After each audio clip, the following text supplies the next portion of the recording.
नमस्कार दोस्तों, स्वागत है आपका आपके अपने YouTube channel current affairs by MK sir पर।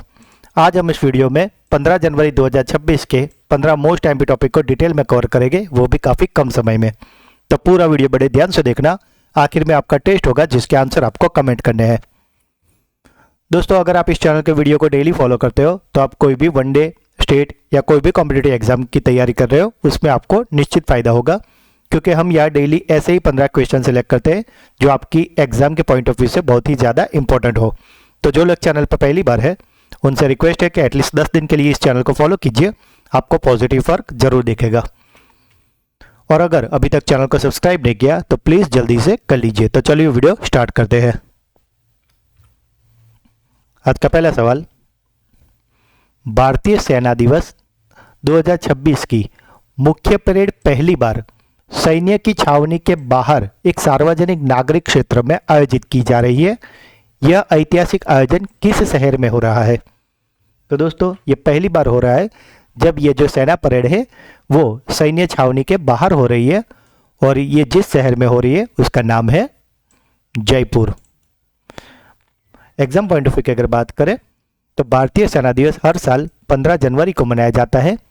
यह उस ऐतिहासिक दिन की याद में मनाया जाता है जब 1949 में जनरल KM करियप्पा, जिन्हें बाद में फील्ड मार्शल KM करियप्पा भी कहा जाता था, उन्होंने भारतीय सेना के पहले भारतीय कमांडर इन चीफ के रूप में अंतिम British commander in chief general sir Francis butcher से कार्यभार संभाला था। 2026 में भारत अपना 78वां भारतीय सेना दिवस मना रहा है। इस वर्ष का मुख्य आकर्षण परेड का आयोजन है, जो कि पहली बार दिल्ली से बाहर जयपुर के महाल रोड जगतपुरा में एक सार्वजनिक स्थान पर हो रहा है। यह दिन भारतीय सैनिकों के शौर्य, बलिदान और निस्वार्थ सेवाओं को सम्मानित करने के लिए मनाया जाता है। परेड में सैनिकों के मार्च पास्ट, टैंक, तोपखाने, ड्रोन तकनीक, आधुनिक हथियार प्रणालियों और महिला दल का प्रदर्शन भी शामिल है। महिला 2026 FIH हॉकी विश्व कप क्वालिफायर टूर्नामेंट की मेजबानी भारत का कौन सा शहर करेगा? तो दोस्तों, ये जो महिला हॉकी विश्व कप क्वालिफायर टूर्नामेंट है ये आयोजित होने वाला है तेलंगाना के हैदराबाद में। ICC यानी कि इंडियन चैम्बर ऑफ कॉमर्स द्वारा 19वें पर्यावरण भागीदारी शिखर सम्मेलन में किसे प्रतिष्ठित एनवायरमेंटल एक्सीलेंस अवार्ड की प्लेटिनम श्रेणी से सम्मानित किया गया है? तो दोस्तों, ये जो इंडियन चैम्बर ऑफ कॉमर्स का एनवायरमेंटल एक्सीलेंस अवार्ड प्लेटिनम श्रेणी है वो दिया गया है अडानी गंगावरम पोर्ट को। हाल ही में किस भारतीय इलेक्ट्रिक वाहन निर्माता कंपनी ने अपना अगली पीढ़ी का बैटरी सिस्टम, जिसका नाम है शक्ति, इसे लॉन्च किया है? तो दोस्तों, ये जो शक्ति बैटरी सिस्टम है वो है ओला इलेक्ट्रिक का। भारत की ब्रिक्स 2026 की अध्यक्षता के लिए आधिकारिक थीम क्या घोषित की गई है? तो दोस्तों, ये जो ब्रिक्स 2026 होने वाला है उसकी जो थीम है वे है लचीलापन, नवाचार, सहयोग और स्थिरता के लिए निर्माण। दोस्तों, आपको कमेंट में ब्रिक्स का पूरा नाम बताना है। भारत में निर्मित people first AI platform launch करने की घोषणा हाल ही में किस कंपनी ने की है? तो दोस्तों, ये जो पीपल फर्स्ट नाम का AI प्लेटफॉर्म है इसे लॉन्च करने वाला है रिलायंस जियो। ब्लू फूड सिक्योरिटी सी फ्यूचर का द्वितीय वैश्विक शिखर सम्मेलन कहाँ आयोजित किया जा रहा है?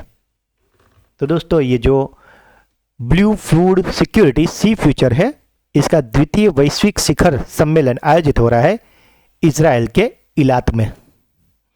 यह जो सम्मेलन है ये 13 से 15 जनवरी 2026 तक इलात इजराइल में आयोजित होने वाला है। पूर्वोत्तर भारत के विकसित पहला उपग्रह, जिसका नाम है लाचित 1, इसे हाल ही में किसके द्वारा लॉन्च किया गया है? तो दोस्तों, ये जो उपग्रह है जिसका नाम है लाचित 1 और इसे लॉन्च किया है असम डॉन बॉस्को विश्वविद्यालय ने। किस निजी क्षेत्र की बैंक ने जनवरी 2026 में अपनी नई ग्लोबल ब्रांड थीम जिसका नाम है द फॉर्च्यूना वेव, इसका अनावरण किया है? तो दोस्तों ये जो ग्लोबल ब्रांड बनाई है द फॉर्च्यूना वेव, ये है फेडरल बैंक की। आप इमेज में यहाँ पे फेडरल बैंक का लोगो और साथ में यह विद्या बालन जी को देख सकते हो, जो कि बॉलीवुड की एक अभिनेत्री है। और इसका कारण ये है कि फेडरल बैंक की ब्रांड एम्बेसडर ये विद्या बालन। अमेरिका ने किस देश के साथ व्यापार करने वाले देशों पर अतिरिक्त 25% शुल्क लगाया है? तो दोस्तों ये जो शुल्क लगाया है ये अमेरिका ने जिस देश के साथ जो भी व्यापार करेगा उस पर लगाया है, उस देश का नाम है ईरान।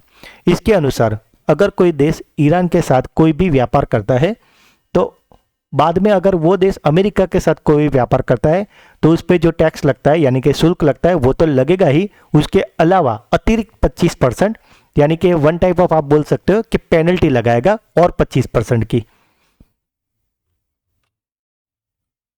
अंतर्राष्ट्रीय क्रिकेट से संन्यास की घोषणा करने वाली क्रिकेटर एलिजा हिली किस देश की है? तो दोस्तों ये जो क्रिकेटर है एलिजा हिली कि जिसने हाल ही में अंतर्राष्ट्रीय क्रिकेट से संन्यास की घोषणा की है, वे प्लेयर है ऑस्ट्रेलिया की। कनाडा के प्रसिद्ध खिलाड़ी मिलोस रावनिक जिन्होंने हाल ही में खेल से संन्यास की घोषणा की है, वे किस खेल से जुड़े हैं? तो दोस्तों ये जो मिलोस रावनिक है वे प्लेयर है टेनिस के। हाल ही में किस राज्य के मंत्रिमंडल ने डाकदर्थी ग्रीनफील्ड हवाई अड्डे को मंजूरी दी है? तो दोस्तों ये जो डाकदर्थी ग्रीनफील्ड हवाई अड्डा है ये है आंध्र प्रदेश का हवाई अड्डा, जिसको ग्रीनफील्ड हवाई अड्डा बनाने के लिए मंजूरी मिली है। जनवरी 2026 में इसरो का कौन सा उपग्रह प्रक्षेपण मिशन तकनीकी खराबी के कारण विफल हो गया है?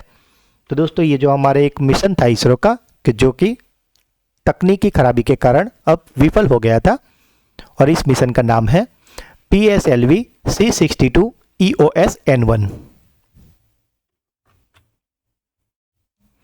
राष्ट्रीय शिक्षा नीति 2020 यानी कि NEP 2020 के तहत छात्र पंजीकरण और अपार आईडी बनाने के मामले में किस राज्य ने बड़े राज्यों की श्रेणी में देश में प्रथम या अग्रणी स्थान प्राप्त किया है?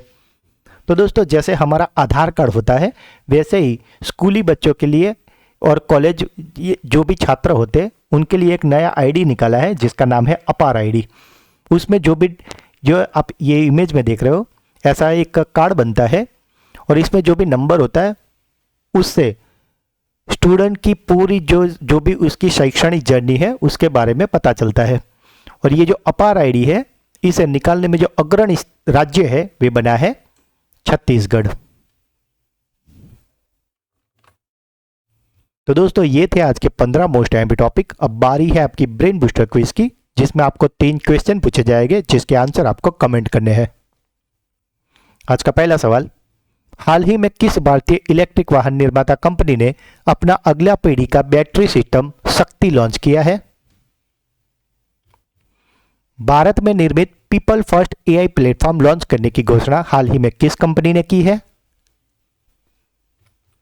और आज का आखिरी सवाल, राष्ट्रीय शिक्षा नीति 2020 के तहत छात्र पंजीकरण और अपार आईडी बनाने के मामले में किस राज्य ने बड़े राज्यों की श्रेणी में देश में प्रथम स्थान प्राप्त किया है? तो दोस्तों तीनों क्वेश्चन के आंसर आपको कमेंट करने हैं। अब बारी है हमारे सुपर फास्ट फ्लैश रिवीजन की, जिसमें हम कल के 15 क्वेश्चन का फटाफट से एक ओवरव्यू यानी कि रिवीजन कर लेंगे। तो कल का पहला क्वेश्चन था, स्कॉर्प जिसे भारत का पहला लेग्ड मोबाइल मैनिपुलेटर कहा जा रहा है, उसे किस स्टार्टअप द्वारा विकसित किया गया है? तो दोस्तों ये जो मोबाइल है जो कि पैरों वाला मोबाइल कहा जाता है, उसे बनाया है एक्सटेरा रोबोटिक्स ने। प्रासीव्य गोल्डन ग्लोब अवार्ड 2026 में लियोनार्डो डी कैप्रियो की किस फिल्म ने सर्वाधिक 5 पुरस्कार जीते हैं? तो दोस्तों इस फिल्म का नाम है वन बैटल आफ्टर अनदर। जनवरी 2026 में न्यायमूर्ति रेवती मोहित डेरे के इस उच्च न्यायालय की पहली महिला मुख्य न्यायाधीश बनी है? तो दोस्तों ये जो रेवती मोहिती डेरे है वे बनी है मेघालय उच्च न्यायालय की पहली महिला मुख्य न्यायाधीश। जनवरी 2026 में जर्मन चांसलर फ्रेडरिक मर्ज की भारत यात्रा के दौरान किस शहर में जर्मनी का एक नया मानद वाणिज्य दूतावास खोलने की घोषणा की गई है? तो दोस्तों ये जो मानद वाणिज्य दूतावास है वे खुलने वाला है गुजरात के अहमदाबाद में।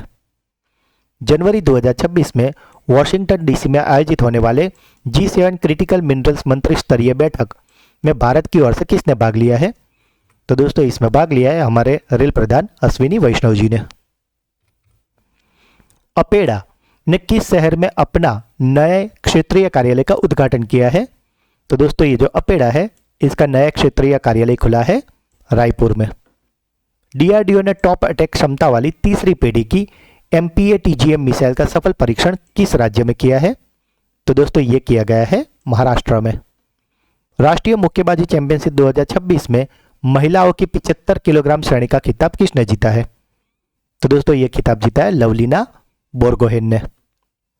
किस राज्य के अर्लम वन्यजीव अभ्यारण्य का नाम बदलकर उसे देश का पहला तितली अभ्यारण्य घोषित किया गया है? तो दोस्तों ये है केरल में।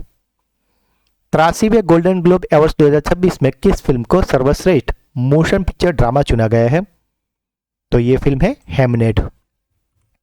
भारतीय सेना अधिकारी को संयुक्त राष्ट्र महासचिव पुरस्कार 2025 से किसे सम्मानित किया गया है?